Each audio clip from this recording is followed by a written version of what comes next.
দর্শক, যমুনা টিভির ফেসবুক পেজে আপনাদের সকলকে স্বাগতম। আমরা এই মুহূর্তে রয়েছি বন্দরনগরীর আগ্রাবাদ এলাকায়। এই আগ্রাবাদ এলাকাটি কিন্তু বাণিজ্যিক পাড়া হিসাবে সবার কাছে পরিচিত। বাংলাদেশের সবগুলো ব্যাংকের শাখা এখানে রয়েছে, বিভিন্ন সিএনএফ এজেন্ট, ব্যবসায়িক প্রতিষ্ঠান, সবগুলো প্রতিষ্ঠানই আসলে এখানে রয়েছে। এখান থেকেই মূলত চট্টগ্রাম বন্দর কেন্দ্রিক যে ব্যবসা বাণিজ্য সেটি আসলে পরিচালনা হয়ে থাকে। ফলে এই যে চিত্র আসলে দর্শক, আপনারা নিশ্চয়ই ক্যামেরার লেন্সে আপনারা দেখছেন যে এখানে কি পরিমাণ জলাবদ্ধতা তৈরি হয়েছে, কোমর পরিমাণ জলাবদ্ধতা আসলে তৈরি হয়েছে। সকাল থেকে যেমন ভারী বৃষ্টি হচ্ছে, তেমনি কিন্তু রাত থেকেই থেমে থেমে ভারী বর্ষণ হচ্ছিল। ফলে সকালে যারা অফিসে এসেছেন তারা কিন্তু এই ধরনের চিত্র কিংবা এই ধরনের পরিস্থিতির মুখোমুখি তারা হয়েছেন। ফলে এখানে দেখছেন আপনি যে বিভিন্ন দোকানপাটও কিন্তু আসলে পানির নিচে তলিয়ে গিয়েছে। ফলে এখানে অফিস পাড়ায় যারা সকালে এসেছেন তাদেরকে বেশ ভোগান্তিতে আসলে পড়তে হয়েছে। বিভিন্ন এখানে একটি কলেজ রয়েছে, আগ্রাবাদ কমার্স কলেজ। সেই কলেজের যারা শিক্ষার্থীরা রয়েছেন, আশেপাশে কয়েকটি স্কুল রয়েছে, প্রাইমারি স্কুল রয়েছে, সেই স্কুলের শিক্ষার্থীদেরকেও আসলে আমরা এই পথ দিয়ে যাতায়াত করতে আসলে বেশ ভোগান্তিতে আসলে পড়তে দেখেছি। কোনো আসলে যেহেতু এখানে কোনো পাবলিক ট্রান্সপোর্ট নাই, সেক্ষেত্রে কিন্তু এখানকার যারা চলাচল করেন, যারা যাত্রীরা রয়েছেন, তাদেরকে কিন্তু রিক্সা কিংবা অন্যান্য যে প্রাইভেট গাড়ি রয়েছে সেগুলো আসলে ব্যবহার করতে হয়। ফলে যাদের আসলে নিজস্ব কোনো যানবাহন নেই তারা আসলে সবচেয়ে বেশি ভোগান্তিতে এখানে আসলে পড়েছেন। আমরা দেখছি সকাল থেকে যারা এখানে এসেছেন তারা কিন্তু বেশ ক্ষোভ প্রকাশ করেছেন প্রশাসনের প্রতি। অর্থাৎ যেহেতু দীর্ঘদিন ধরেই চট্টগ্রামের যে জলাবদ্ধতা নিরসন প্রকল্পের কাজ আসলে চলমান রয়েছে, সেই প্রকল্পের যে সুফল আসলে বিভিন্ন এলাকার মানুষ পেলেও আগ্রাবাদ এলাকার মানুষ কিন্তু আসলে দীর্ঘদিন ধরেই বঞ্চিত রয়েছেন। আমরা অনেকের সাথে কথা বলেছিলাম, এখানকার স্থানীয় বাসিন্দা থেকে শুরু করে অফিসের যারা কর্মকর্তা কর্মচারী রয়েছেন তাদের সাথে কথা বলেছিলাম। তারা আসলে প্রত্যেকেই বলছেন তাদের এই যে দীর্ঘ জীবনে, অর্থাৎ তারা স্থানীয়রা বলছেন যে প্রায় 10 থেকে 15 বছর কিংবা তারও বেশি সময় ধরেই কিন্তু তারা এই যে জলাবদ্ধতা, সেই জলাবদ্ধতার কবলেই তারা আসলে কষ্ট পাচ্ছেন। এবং অফিস পাড়ার যারা রয়েছেন তারা অনেকেই আসলে বলছেন যে এই জলাবদ্ধতার কারণে তারা কিন্তু অফিসে আসার পথে অনেকে লুঙ্গি পরেই অফিসে আসেন এবং অফিসে এসে কিন্তু লুঙ্গিটা খুলেই তারা আবার প্যান্ট পরে তারা অফিস করেন এবং যাওয়ার সময় কিন্তু একই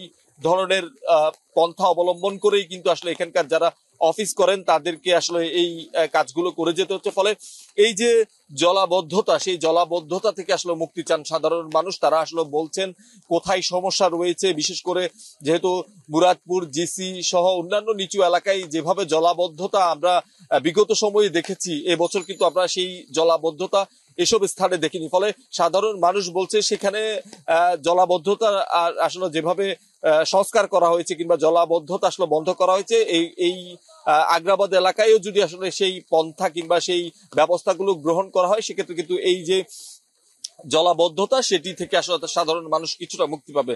আমরা পতেঙ্গা আবহাওয়া অফিসের সাথে কথা বলেছি, তারা আসলে বলছেন যে সকাল 6টা থেকে সকাল 9টা পর্যন্ত 3 ঘন্টায় তারা 55 মিলিমিটার বৃষ্টিপাত তারা রেকর্ড করেছে। এবং সেই বৃষ্টিপাত গত 24 ঘন্টা যদি আমি বলি, সেক্ষেত্রে কিন্তু প্রায় 68.5 মিলিমিটার বৃষ্টিপাত তারা রেকর্ড করেছে। ফলে বুঝতেই পারছেন বেশ ভারী বৃষ্টি। সেই বৃষ্টিতে কিন্তু সাধারণ মানুষ যেমন চলাচলে তাদের কষ্ট হচ্ছে, সেই সাথে নতুন করে যে ভোগান্তি সেটি হচ্ছে এই যে জলাবদ্ধতা। আগ্রাবাদে যেহেতু সবাই অফিস করতে আসেন, ব্যাংকের কর্মকর্তা রয়েছেন, ফলে তাদের যে প্রস্তুতি, সেই প্রস্তুতি আসলে অনেকটাই সময় দেখা যায় তারা বলছিলেন যে অনেকটা আক্ষেপ করে বলছিলেন যে আমরা তারা আসলে যখন ভালো পোশাক পরে অফিসে আসেন, দেখা যায় এই জলাবদ্ধতার কারণে তাদের যে পোশাক নষ্ট হয়ে যায়, কিন্তু তারা আবারও বাসায় গিয়ে নতুন পোশাক পরেই আসলে অনেকে এসে অফিস করেন, এমনটিও আসলে আমরা এখানকার যারা কর্মকর্তারা রয়েছেন তাদেরকে আসলে বলতে শুনেছি। সব মিলিয়ে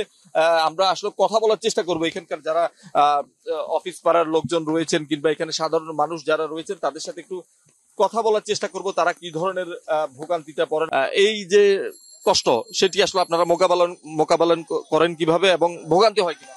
আমাদের তো অবশ্যই ভোগান্তি হয়, এটা প্রতিনিয়ত হচ্ছে। আজকে দীর্ঘদিন যাবত, দীর্ঘ কয়েক বছর যাবতে এরকম পানি হয়। তো পানি আসলে আমরা এই যে কষ্ট করি, দেখেন শু পরতে পারি না, স্যান্ডেল পরে ছাতি মাথা দিয়ে কাপড় উঠাইয়া যেতে হয়, রিক্সা নিয়ে যেতে হয়, অনেক সময় রিক্সাও পাওয়া যায় না, অনেক সময় এই জায়গায় আরো পানি বেশি হয়।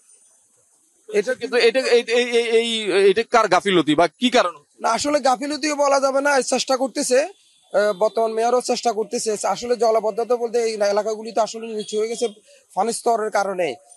বিভিন্ন জায়গায় জলাবদ্ধতা হচ্ছে, ড্রেনগুলি পরিষ্কার পরিচ্ছন্ন করলেও আবার আমরা আমাদের সাধারণ জনগণের কারণে পরিচ্ছন্ন থাকে না, আমরা নিজেরা ওইগুলি তৎপর হই না। এটাই হলো আসলে আমাদের ভুল, কারণ সবকিছু আমরা সরকারের উপরে নির্ভর করে থাকি।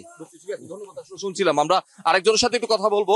এই যে আগ্রাবাদ কমার্স কলেজেই পড়েন নিশ্চয়ই, এই যে প্রতিদিনের যে যে যাতায়াত, একটু সামান্য বৃষ্টি হলেই তো আপনাদের এখানে পানি জমে যায়, সেক্ষেত্রে আপনারা আসলে কি ধরনের ভোগান্তিতে পড়েন? আজকে আসলে কেমন ভোগান্তিতে পড়বেন? আজকে পরীক্ষার ভিতরে এরকম পানি আমাদেরকে মানে খুবই ভোগান্তিতে ফেলছে। আমরা এত দূর থেকে আসার পরে পানি ভেঙে কলেজে যাওয়া আসলে খুব কষ্টকর বিষয়। যেমন আমাদেরকে বাসা থেকে তাড়াতাড়ি বেরোতে হচ্ছে, দেন গাড়ি পাওয়া যাচ্ছে না এই রাস্তায়, আর ভাড়া তো অতিরিক্ত পরিমাণে রাস্তায়, আর পানিতে হাঁটাচলা করতেও সমস্যা হচ্ছে। এখানে বিভিন্ন ধরনের সংক্রমণ রোগের দেখা দিচ্ছে। এটাই এখানে তো প্রায় কোমর পরিমাণ পানি, তো আপনি এখন কলেজে যাবেন কিভাবে? কি করার, এখান থেকেই যেতে হবে, যেহেতু আমার এক্সাম চলতেছে। এটা পানি পার করে আমার যেতে হবে। এটি তো নিত্যদিনের সমস্যা আপনাদের। হ্যাঁ, এটা নিত্যদিনের সমস্যা। কি মনে করেন অন্যান্য এলাকায় আমরা এবার নিশ্চয়ই আপনি জেনেছেন যে জলাবদ্ধতা কিছুটা কম হয়েছে, কিন্তু আগ্রাবাদের এখানে আসলে পরিস্থিতি পরিবর্তন হচ্ছে না কেন? কোথাও কোথাও কোনো গাফিলতি রয়েছে কিনা? এটা আসলে সরকার যদি এটা দিকে ভালো মতো না তাকায় তাহলে তো আমাদের কিছু বলার নাই।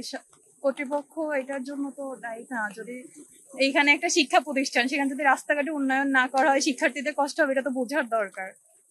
প্রত্যেকটা বছরে এরকম প্রত্যেকটা স্টুডেন্টের কষ্ট পেতে হচ্ছে। ছোট থেকে দেখতেছি যে এই আগ্রাবাদ কমার্শিয়াল একখান এরিয়া, হ্যাঁ এরিয়া, কিন্তু এই জায়গাটা কোনো উন্নত দেখতেছি না আমরা ছোট থেকে। যখনই বর্ষাকাল আসে এই মানে পানি এইভাবে আমাদের ছেলে মেয়েরাও এই কলেজে আসতেছে, যে কালকে আমার মেয়ের প্রায় 40 মিনিট দেরি হয়ে গেছে এই বৃষ্টির কারণে, জলবদ্ধতার কারণে দেরি হয়ে। আজকে আমি নিজে নিয়ে আসছি, কিন্তু আমাদের একটা দাবি বর্তমান সরকার এবং বর্তমান মেয়র সাহেবের কাছে, যে এদিকে যেন একটু নজর দেয়। এই কমার্শিয়াল এরিয়াটা এদিকে, এটা একটা বাণিজ্য এলাকা, এখানে যদি আমাদের বর্তমান মেয়র সাহেব যদি একটু নজর দেয় তাহলে জিনিসটা হয়ে যাবে। যেমন উনি বদরহাটের দিকে নজর দিয়েছে, ওইটা সব হয়ে গেছে জিনিসটা। এদিকে যেন বর্তমান মেয়র সাহেব, আমার ওনার কাছে একটা অনুরোধ, এই এরিয়াটা যেন আমাদের শিক্ষার্থীদের জন্য, এই কমার্স কলেজের এরিয়ার জন্য যেন একটু এই জায়গাটা নজর দেয়। আমার মনে হয় এটা গাফিলতি আছে, নাইলে এত বছর দীর্ঘ যে সরকার ছিল ক্ষমতায়, কিন্তু এইদিকে এইভাবে নজর দেয় না। এই জিনিসটা আজকের থেকে না, আমরা ছোট থেকে দেখতেছি যে আজকে আমাদের বয়স 40-42 বছর চলতেছে। শুনছিলেন যে শিক্ষার্থীরা বলছেন সরকারের পক্ষ থেকে কিংবা যে কর্তৃপক্ষ রয়েছে, মেয়র কিংবা সিডিএ চেয়ারম্যান বা অন্যান্য জেলা প্রশাসন রয়েছেন, তারা যদি আসলে সমন্বিতভাবে উদ্যোগ না নেয়, সেক্ষেত্রে এই যে শিক্ষার্থীদের ভোগান্তি কিংবা সাধারণ মানুষের যে ভোগান্তি, সেটি থেকে আসলে নিস্তার পাওয়ার তাদের আসলে কোনো লক্ষণ তারা আসলে দেখছেন না। তারপরেও আসলে যেহেতু আগেই বলেছিলাম যে চট্টগ্রামে বেশ কিছু নিচু এলাকায় এবার জলাবদ্ধতা তৈরি হয়নি, সেক্ষেত্রে কিন্তু সাধারণ মানুষ যেমন স্বস্তি প্রকাশ করছেন, তেমনি কিন্তু নিচু এলাকা যেসব রয়েছে, যেসব এলাকা এখনো জলাবদ্ধতার কবলে আসলে রয়েছে, সেই জায়গাগুলোতে যাতে আসলে জলাবদ্ধতা তৈরি না হয় কিংবা পানি দ্রুত নিষ্কাশন হয়, সেই দাবিটি আসলে সাধারণ মানুষ করছেন। আমরা নিশ্চয়ই চট্টগ্রাম শহরের আরো বেশ কিছু এলাকা আসলে ঘুরে দেখবো, সেখানকার কেমন চিত্র সেটিও আসলে আমরা দর্শক আপনাদেরকে আসলে পরবর্তীতে জানিয়ে দেবো। যেহেতু সকাল থেকে প্রায় 55 মিলিমিটার বৃষ্টিপাত রেকর্ড করা হয়েছে 3 ঘন্টায়, সেক্ষেত্রে কিন্তু এই যে বৃষ্টি, সেই কারণেই কিন্তু আসলে ভারী বর্ষণের কারণে এই জলাবদ্ধতা তৈরি হয়েছে। হয়তো পরিস্থিতি স্বাভাবিক থাকলে 2-3 ঘন্টার মধ্যে এই পানি নেমে যাবে। তবে সাধারণ মানুষের একটি দাবি যে তারা এই জলাবদ্ধতা প্রবল থেকে তারা আসলে মুক্তি চান।